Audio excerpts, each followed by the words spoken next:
March 17th, 1995. Do you know what happened that day? It was a day that a spark ignited something inside me. It was a day that I started seeking those questions and answers to what was I going to do with the rest of my life? How could I find balance? Since graduating from college in 1965, I'd been climbing the corporate ladder. We had moved 7 times in 14 years. I was immersed in work and family and stayed that way for 30 years. It was on March 17th, 1995 that I went into my motel room in Baltimore and I turned on the TV after another 15-hour workday, and there was Nightline. And it was that night that I transformed my life. Ted Koppel was interviewing a professor from Brandeis University. He was dying from ALS. He was sharing his life lessons. His name, Maury Schwartz. You may not remember the name, but hopefully you have read the book or seen the movie Tuesdays with Maury. In the past 53 years of my life, I had never known anyone with ALS. There's a saying that when the student is ready, the teacher will appear. I was ready. And Maury was that professor that came into my life to teach me about a balanced life. A life not all of work, not all of play, not all of family, but in order to really live a good life, we need to have a balanced life. And part of that, he would say, is to give back, pay forward, serve others, however you want to say it. To be truthful, I was out of balance. It was the unintended consequences of Maury's message that really set my life on a new course. I started seeking balance. I started seeking significance. I started seeking greater happiness. I redirected my life. I decided, let's stop seeking success in that business world and let's start seeking significance in life. I resigned as president. I packed up my belongings. I printed out my bucket list and I headed home to Barrington. I had been working in Baltimore for 13 years. I headed home to Barrington. And to be truthful, that transition was a difficult one for me.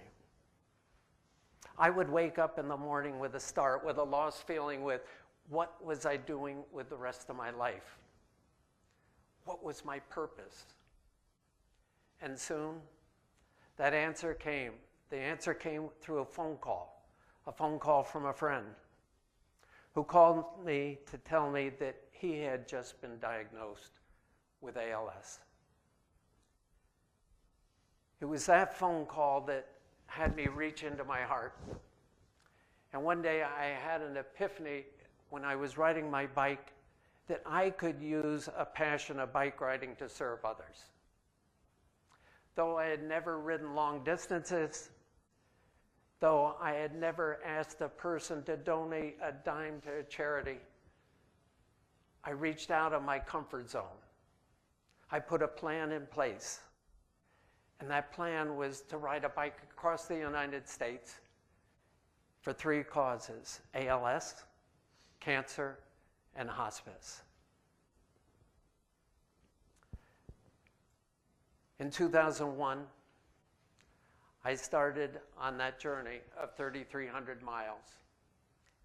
And I rode from San Diego to St. Augustine, Florida, and we raised $86,000.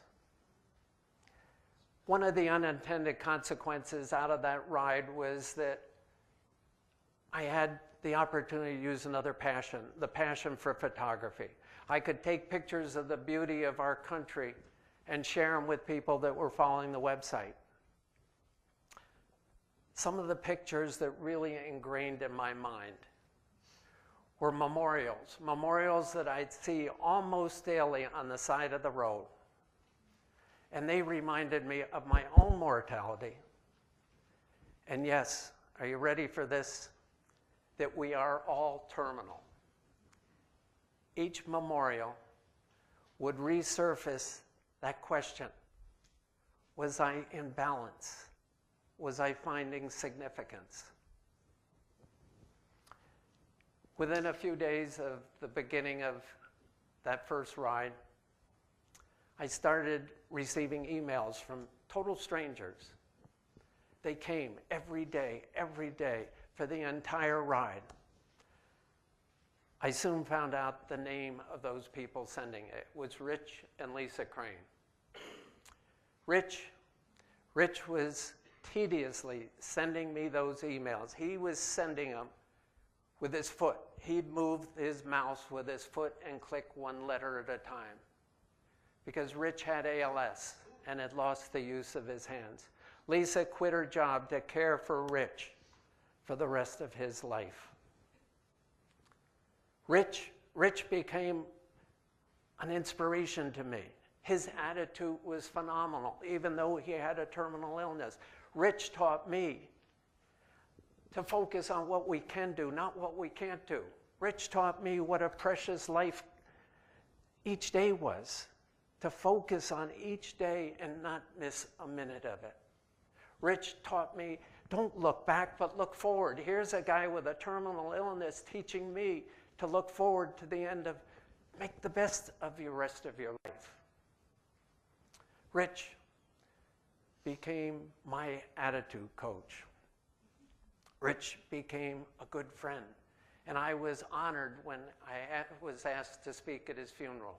There were 650 people that came to mourn the loss of Rich Crane and to celebrate his life. I would not have had that opportunity to have Rich in my life if I had not taken risk, gotten out of my comfort zone, and went to serve others. Being encouraged by that first ride, I decided, let's keep riding. So I had a second ride in 2007, and a third when I turned 70 in 2012. Those 3 rides took me 12,000 miles around the perimeter of the United States, and we raised over $1.3 million. A week before I was leaving on that second ride, I went into our garage one day, and there was a little box on the counter with a note. And I opened the note, and it said, "Here is a gift on loan." And I thought, what is a gift on loan? And I opened the box, and there was a sterling silver locket from Lisa Crane. It contained some of Rich's ashes. I had Rich with me for the next 2 rides. I had Rich to talk to. I had Rich hanging out in front of me around my neck, seeing the beauty of the country. I had Rich hearing the conversations I was having with friends and strangers. And yes, as we went over the Rocky Mountains, and if you ever see Lisa, don't tell her this, but I said, "Rich, it's now time to get off around my neck and get out and push." Looking back, I never could imagine all the wonderful people that would come into my life because I went out to serve. We are who we collide with. One of the people that I collided with was Paul Launer. Paul Launer, diagnosed with ALS at age 45. 2 cute little daughters. Paul epitomized Lou Gehrig. The first time I met Paul, all he could talk about was how lucky he was to have the life he had lived. Paul could have turned inward Paul could have been bitter with his diagnosis. But what Paul wanted to do with the rest of his life was to serve. He wanted to raise funds for ALS research. He knew it was too late for himself, but he wanted to do it for the next generation. So hopefully someday no one else will have to go through what his family went through and have that diagnosis of you have ALS, you have a terminal illness. Paul, it was something as simple as the twinkle in his eye or the smile on his face, but he engaged friends and strangers to come around him and join his walk team, the Paul Launer Iron Horse Brigade. And what Paul did with the rest of his life was raised hundreds of thousands of dollars for ALS research. Paul had one other goal, and that was to leave his life lessons to his two daughters. As his disease progressed, Paul lost the use of his hands. He couldn't type. He lost the use of his voice.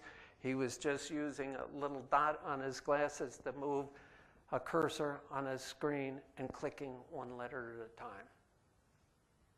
As he went through this journey, a total stranger came into his life, and she became one of his biggest supporters. Her name, Sue Randall. Sue came into Paul's life to be his scribe. Sue met with Paul every week for week after week after week for over a year to hear Paul's life messages that he wanted to leave to his daughters.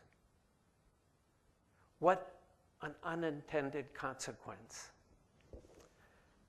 of that illness to the precious gift that Sue and Paul left to his two daughters, Sarah and Aubrey. 70 letters of life lessons. At what age do we learn to get out of ourselves?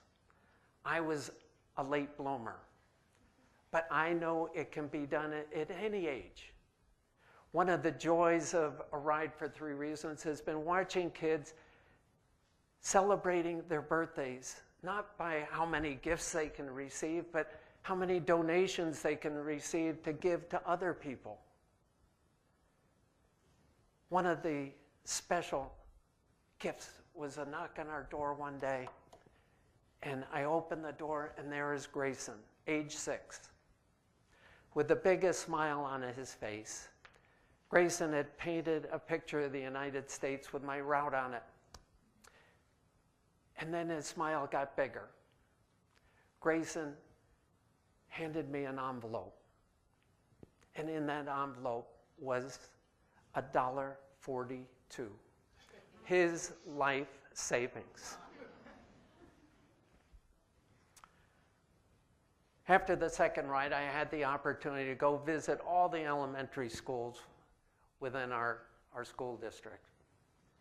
And I know one person was listening, a 9-year-old boy. My message was, if you dream it, you can achieve it. If you dream it, you can achieve it. That 9-year-old boy, his name I now know to be Jan Gerlach. He went home and told his parents, I have a dream. Jan is now not 9, he's 18. He's a senior in high school. Jan is planning to follow his dream. Jan is going to ride his bike across the southern tier of our country, 3,300 miles, solo, self-supported, yes, for the same 3 reasons. To see Jan following his dream, to see Jan filling his life with significance, to see Jan filling his life with unintended consequences beyond our belief is really heartwarming.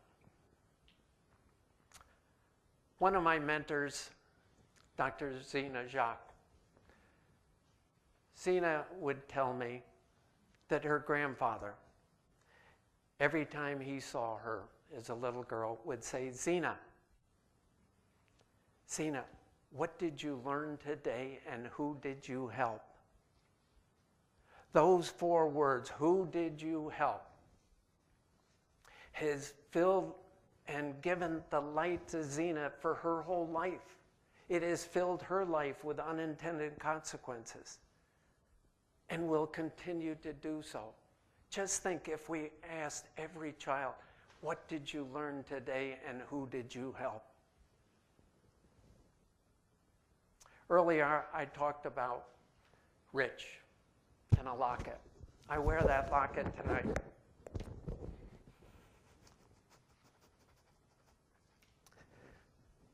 I wear it as a symbol of our own mortality, but also a symbol of what someone can do to be an inspiration, to be a server of others. Rich would often say, though none of us can go back and create a new beginning, any of us can start from now and create a new ending. One more time. Though none of us can go back and create a new beginning, any of us can start from now and create a new ending. My hope, by sharing my story, this TEDx talk will be that spark in your life to help find better balance. Hopefully, for just at least one of you, this will be the start of a new ending from this day forward. Thank you very much.